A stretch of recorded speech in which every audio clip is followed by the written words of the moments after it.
आए खुदावन मेरी बातों पर कान लगा, मेरी आहों पर तवज्जो कर। आए मेरे बादशाह, आए मेरे खुदा, मेरी फरियाद की आवाज की तरफ मतवज्जा हो, क्योंकि मैं तुझ ही से दुआ करता हूँ। आए खुदावन तू सुबह को मेरी आवाज सुनेगा, मैं सवेरे ही तुझसे दुआ करके इंतजार करूंगा, क्योंकि तू ऐसा खुदा नहीं जो शरारत से खुश हो।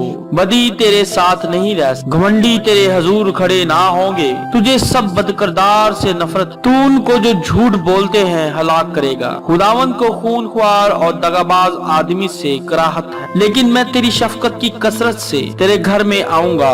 मैं तेरा रुकब मान कर तेरी मुकद्दस हैकल की तरफ रुक कर के सजदा करूंगा। आए खुदावन मेरे दुश्मनों के सबब से मुझे अपनी सदाकत में चला, मेरे आगे आगे अपनी राह को साफ कर, क्योंकि उनके मुंह में सरासर चैन, उनका बातन मग्ज शरारत है, उनका गला खुली कब्र है। वो अपनी जुबान से खुशामद करते हैं। आए खुदा तू उनको मुजरम ठहरा, वो अपने ही मशवरे से तबाह हो, उनको उनके गुनाहों की कसरत के सबब से खारिज कर दे, क्योंकि उन्होंने तुझसे सरकशी की।